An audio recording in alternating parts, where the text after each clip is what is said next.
ago, Shams told us to watch out for the Pelicans and the Wizards. We've got some breaking news.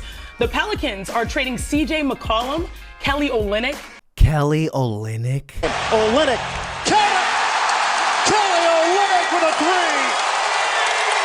Are you freaking kidding me? Kelly Olynyk in the DMV? Get this man off my team now! Are you done? Are you done? No, I'm not done. Dude, you freaking Kelly Olynyk? What the fuck? What is he gonna roam the streets of DC freely now? No, no, dude, no. Me and him are gonna go at it this year. He's gonna be begging for a ceasefire come December. Like I swear to, like no, I'm not over it. I'm not over it, dude. I swear to God, I'm not over it. It was Game 7, Boston. I don't want Wizards Nation to relive it. Relive it. The fuck. Whatever. So the Wizards traded today. I'm gonna put the details of the trade right here. Jordan Poole, Saddiq Bey, and pick number 40 of this year's draft traded to the Pelicans for C.J. McCollum, Cat Horder, Kelly Olynyk, and a future second-round pick. Now, before I go into the more details of the trade and everything like that, I do want to send this note out. Well, it's not a note, like a verbal speech, whatever. Jordan Poole. Dear Jordan Poole, thank you. Thank you. You came in here in a situation that was pretty bleak, to be honest. We had a plan, but when he came in here, we had nothing. He came in with the 2 bad seasons, to say the least. And to any Pelicans fans who's watching this video, I don't know, Jordan Poole is a bona fide gym rat. He is not a buffoon like the entire NBA media tells you that he is. He's not. He's a great leader, a great mentor, a hard worker, a guy who's going to do anything for his team. And I feel like that whole stigma of this whole Jordan Poole being a buffoon or, just playing for baddies. I mean, he probably does, I'll play for baddies. I don't care. But he is a guy who's a team player first, and you have to commend him for that. Much respect to Jordan Poole. Thank you for all the moments you gave us, especially the past year that just ended. And I wish him nothing but the best of luck going forward. So with that in mind, in this video, I'm going to talk about the trade that just happened. I'm going to give you every single angle of the trade and everything like that. I'm going to give you my little take, and, we're going to go from there. But if you enjoyed this video, please like and subscribe. I would truly appreciate it. Kelly Olynyk, if you're watching this video, don't like. Give the video a thumbs down, please. I don't want nothing to do with you, dude. I really don't. Y'all think I'm joking. I don't, dude. I don't want Kelly here. Okay. So first, let's go on with every single aspect of the trade, and then I'm going to give you my thoughts toward the end of the video. So the main thing with this trade is that for the Wizards, our cap space is looking like the best cap. Like, we probably have the best cap room in the NBA. Like, and I'm not saying that as a Wizards fan. Like, I'm not saying that just like as a homer. The facts are there. Dude, look at this. We are projected to have over $100 million in cap space next offseason, 2026, 2027. As of right now, like, we will have 8 players that will have only $51 million in total cap space next year. So of all the 8 players, most of them are obviously going to be on rookie deals. So like, and I'm putting you guys everything right here that I found, but and the cap projects to be $170 million next year as well. Our cap space is looking like one of the best in the league, if not the best. This move was predominantly just for cap space. And I want to give you guys a figure of like what our cap room is going to look like next year. These are the players that's going to be under contract next year for us. Corey Kispert leading the way, and who's to say he's traded? So maybe he might not even be here too. He could be traded tomorrow or on Wednesday. But Corey Kispert, obviously Alex R. number 2 making $12 million. Bilal Coulibaly, $9 million. Bub Carrington 4, AJ Johnson 3. Like, dude, it's just 8 players summing up to $51 million next year. So we have a lot of flexibility. We can go different routes, different avenues. And then going on to the guys we got. I mean, C.J. McCollum. No, the first thing about C.J. that I thought of was like, this is going to be Bub Carrington's mentor. Their games are, eerily similar. Bub Carrington looked like a mid-range king in the making last year. And then who else but the king himself? It's C.J. McCollum. You got Chris Middleton as well. Like, Bub Carrington is going to be learning from the best of the best mentors regarding his game. And honestly, Bub Carrington's game is eerily similar to freaking C.J. McCollum's game. So, like, I really love that mentor parachute right there. And, you know, I want to see this tweet right here that I saw regarding Grant Paulson and also him interviewing David Aldridge. The Wizards are really high on Bub Carrington. And obviously with Jordan Poole, if he was still on the team this year, he was going to be the starting point guard. You can't really develop a guy if he's not really playing that many minutes. Poole's going to get you 30 minutes a game at least. So now those 30 minutes have to be allocated somewhere else. Could it be possibly fears? I don't know. I'm not gonna sit here and say this trade was done solely with fears in mind. I don't think so. I wouldn't say that. I think this trade was done for two things: for cap space for next year, and I'm gonna go more into the flexibility of that later on in this video. But also because they want to give their young bucks currently on the roster minutes, predominantly Bub Carrington. So obviously AJ Johnson too. But yeah, man, let me continue because I don't want this video to be too long. But if I fuck Kelly Olynyk, how about that? I had it right here, like, you know, like Bart Simpson, like friggin', oh fuck, just fuck Kelly Olynyk. He's good, he's a child of God, but I just can't. I really can't. If we want Wizards community, we can buy him out. $10 a piece. It's probably 200 Wizards fans. You know, that's $2,000 or whatever the hell. That we'll chip it in. We'll send it to Will Dawkins. We'll buy him out. We'll help buy him out. Yeah, fuck it. Okay. But yeah, my thoughts initially on this is that, well, everything Will Dawkins does is calculated. And it's really nice to see that there's an actual plan. We sign free agents and we flip them. Jonas Valanciunas, we signed him, flipped him for second round picks. Sadiq Bey now, signed him, flipped him now for this trade.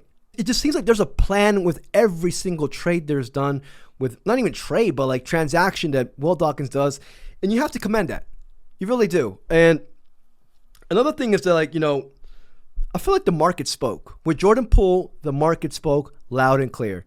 They're saying, because obviously we heard Will Dawkins wanted 2 first-round picks. Now, did he realistically within himself think that he was going to get that? I don't think so. I think, you know, he put that out there, didn't get no nibble. And the market spoke to him. The market said, hey, you're not getting a first for him. You're not getting 2 firsts. And you know what?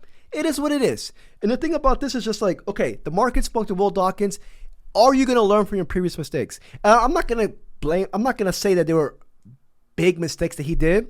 Tyus Jones, Kyle Kuzma, waiting on them. You know, he wanted a first round pick for Tyus Jones, waited out, didn't get squat. You know, same thing with Kyle Kuzma. Waited out, you know, kind of settled. When we had reportedly 2 first round picks from the Mavericks last year for him, and we ended up with just AJ Johnson. But granted, AJ Johnson, we don't know yet, you know. So it looks like he was just like, all right, well, the market spoke to me. I'm not going to wait. I'm not going to wait like I did the past 2 times. Again, that's just my input. But then also, timeline. This to me, like, now we have a clear picture. Now we have a clear picture of the timeline. And the timeline is saying this. We have 1 more year of ethically tanking, not tanking, ethically tanking. There's a difference. There's a difference, dude. Because after this year, 2026, 2027, it's go time. Not only go time like, oh, we're going to go second round in the playoffs. No. It's screw it. We're going to win now. Granted, it could be winning 35 games, 38 games. We don't know. But he's going to be like, screw the lottery position. Screw all this. We're going to go win. We're going to start winning. So, you know, those are the 3 things I took away from this trade. The timeline, the market spoke to us, and also everything Will Dawkins does is calculated. Also, okay, yeah, it says right here, address Poole lovers. Okay, so Poole for his first year with us, like, come on, like he damn near effectively wiped out a third of us. He played, he was atrocious. A lot of us wanted to trade him. He had no trade value. Coming into last year now, the season that just ended, we were all like, okay, Poole needs to regain his trade value so that we can trade him. And what did he do? He kind of did. He had a good season last year. Okay. Now, the thing about, like, because I see people right now pissed off about this trade, and I get it, but only to a certain extent. Because you have to think about it this way. You have to remember the original plan. The original plan with Jordan Poole was to get him, rehabilitate his trade value, and then trade him for draft capital in the future. That was the original plan when we got him. With people who fell in love with him last year, and to be honest with you, I get it to a certain extent. I mean, you know, But you fell in love with a guy was never in the timeline for the future. He never was. It's like people who are like madly in love right now. It's like you fell in love with the girl after that one night stand. You knew what it was going into that one night stand, you love bug you. You knew what it was, but you fell in love. Oh, Alfonso, it was 2 years he was here with us. Okay, it was a summer fling. Okay, it was a summer fling. You know, she bought you a PS5. You stood there for one more month, and you're just like, fuck it, I'm gonna write it out. Okay, fine. But still, she bought you a PS5. You're still with her for another month, but in your mind, you're like, fuck it, I want Caroline over there for the next 10 years. That Caroline is AJ DeBonsa. I want a long-term relationship with AJ DeBonsa. I don't want not like that, you know what I mean? But like, Jordan Poole was the short-term deal. He was the short-term plan guy. Come to the realization that this was all according to plan. Okay, AJ DeBonsa's the goal. Granted, we might get scorned by the lottery gods again, so you never know. So, but yeah, that's the way I think about it. Yeah, don't fall in love. Don't fall in love too easily, dude. What am I, fucking Maury? All right. And also I want to talk about this is that the market next year. Like I said, we have $100 million in cap space next offseason. Now, this is the restricted free agent market next year. Now, people might be thinking, why the hell will people want to go to the Wizards? Understandably so. I get it. I definitely do. Here's one thing, though. Let's say our young Bucks this upcoming season, they ball out. Not even ball out, but they show signs of very nice, like tremendous upside and promise. And let's say we get like a top pick, not a top pick overall, but a top pick in next year's draft. Because remember, the lottery happens before the free agency next year. So let's say heading into free agency, we're looking fine and dandy in the corner right there. We're just like, hey, Jalen Williams, I'm sorry, do you want to be the alpha over here or you want to be the sub guy over there in OKC? We have a number 3 overall pick possibly. We never know. We will look more preferable. The free agents can look at us and be like, hey, they have a nice young squad filled with nice young players. They got a top pick coming in. Maybe. We don't know yet.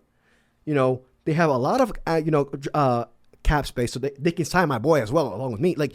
So I'm just saying, things could change a lot between this year and next year. We could look a little bit more attractive, a lot more attractive next year. And just reading off some guys from this list, to me, the guy who stands out is Jalen Williams. We got Ben Mathurin. This is that strong draft class from a couple of years ago, but Jaden Ivey maybe, I don't know, Jabari Smith Jr., Chet Holmgren. All these dudes are restricted free agents. So we're going to have to cough it up if we want them to come here. But I'm not saying we're going to sign them. I'm just saying we can alert them. But realistically, we can absorb a trade where a team with a bad contract, they want to get rid of a player. But in doing so, they're going to have to cough up assets. They're going to have to attach first-round picks to it. So we can be that team too, where we absorb bad contracts with multiple first-round picks attached to it. So next year, it's going to be one of those too, in my opinion. But, we're looking like we have multiple avenues to go next year, next offseason. And you know what? And Will Dawkins, we trust. So, you never know. If we fell out on alluring a restricted free agent next year, which very well could happen, we could go this route. All right, screw it. We're going to absorb a bad contract, and we're going to get multiple first-round picks in the future. And then also, I want to talk about this, too, that I feel like not too many people are talking about. For me, I'm talking about because I have draft fever. The Pelicans. The Pelicans look like they're win now. They win now. They traded for Jordan Poole, who's younger than CJ McCollum. Jordan Poole has an extra year left on his contract than CJ McCollum does, $34 million a year. So they traded for a guy with a longer contract. They got Sadiq Bey, who is going to contribute next year. He's coming back from his injury. He's going to contribute to a team next year. He's going to contribute to the Pelicans. So now I'm just thinking about it this way. It looks like Joe Dumars and the Pelicans might be win now. They might be like, no, let's run it back. Let's get better here. Which has me thinking, are they still in the Ace Bailey sweepstakes? Ace Bailey is not win now. Ace Bailey is win years from now. It's all reported. Pelicans, Nets are very interested in Ace Bailey. Does this take them out of the Ace Bailey sweepstakes? Could they prefer to be like, nah, let's get Trey Murphy back here. Let's keep Herb Jones, and let's run it back. Could they be like, let's get a guy who can help us win next year at pick number 7? I'm just tossing it out there to you guys. I'm pretty sure they're banking on Poole's upside that maybe he can take the next step next year. But like, they added a guy who has an extra year of his contract, $34 million left. Like, to me, no, this seems win now, dude. It screams win now. But you guys let me know. Also, the Nets, recording this video, the Nets traded for, the Nets just got another first-round pick, in the freaking Porzingis trade. So the Nets now are looking like guys who are going to trade the hell up. Like, so, granted, we may have lost one suitor or one person in the bidding war for Ace Bailey, but the Nets got much stronger now. They got the pick number 22 now. What the fuck? How many first-round picks did you guys got? They got 5 first-round picks. Jeez. To me, there's 2 goals for next year. 1, make sure you develop the young bucks. And 2, keep that first-round pick next year. Remember, it's top 8 protected, so we have to make sure it's top 8. Those are the 2 goals next year. Develop and maintain your first-round pick. I feel like that's what it is. But most importantly, develop. But yeah, man, it sucks to see Jordan Poole go, but you got to remember the original plan. You got to remember the original plan with Jordan Poole. It was to trade, rehabilitate his value, and then trade him again. If you enjoyed this video, please like and subscribe. I truly appreciate it. Till the next video, peace, y'all.